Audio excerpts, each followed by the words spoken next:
केंद्र सरकार ने 30 अप्रैल को देश में जातिगत जनगणना कराने की घोषणा की। पीएम मोदी की अध्यक्षता में हुई सीसीपीए बैठक में जातिगत जनगणना कराने पर फाइनल मोहर लग चुकी है।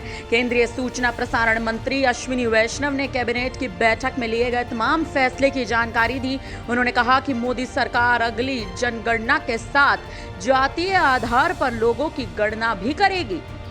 Under the leadership of our Prime Minister Shri Narendra Modi ji, the Cabinet Committee of Political Affairs has decided today, that is 30th April 2025, that caste enumeration should be included in the forthcoming census.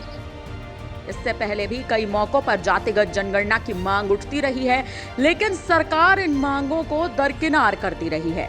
तो वहीं अब बिहार विधानसभा चुनाव से ठीक पहले केंद्र सरकार ने जातिगत जनगणना कराने का फैसला किया। आपको बता दें कि भारत में अंतिम बार पूर्ण जाति जनगणना 1931 में ब्रिटिश औपनिवेशिक शासन के समय पर की गई थी। 1940 में भी जाति आंकड़े जुटाए गए, लेकिन उन्हें कभी प्रकाशित नहीं किया गया। फिर 1951 के बाद से सिर्फ एससी और एसटी की आबादी के आंकड़े ही जुटाए गए और प्रकाशित किए गए।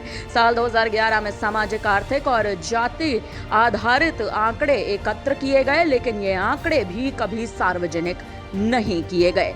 वहीं जातिगत जनगणना के ऐलान के बाद लोकसभा में विपक्ष के नेता और कांग्रेस सांसद राहुल गांधी की प्रतिक्रिया भी सामने आ चुकी है।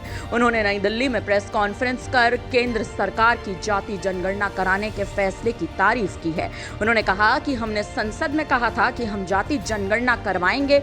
हमने ये भी कहा था कि 50% की सीमा को खत्म करेंगे, जो कि आर्टिफिशियल दीवार है। पीएम मोदी कहते थे कि सिर्फ 4 जातियां होती हैं, लेकिन इन चारों के भीतर भी कौन कहां खड़ा है, ये जानने के लिए जातिगत आंकड़े जरूरी हैं।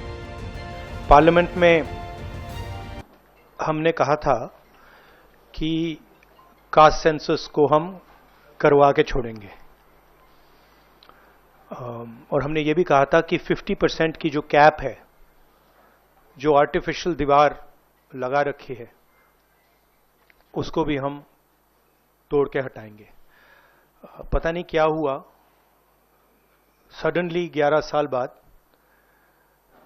नरेंद्र मोदी जी कहते थे कि सिर्फ 4 जाते हैं। सडनली कास्ट सेंसस का अनाउंसमेंट किया। हम इसको सपोर्ट करते हैं, पूरी तरह सपोर्ट करते हैं।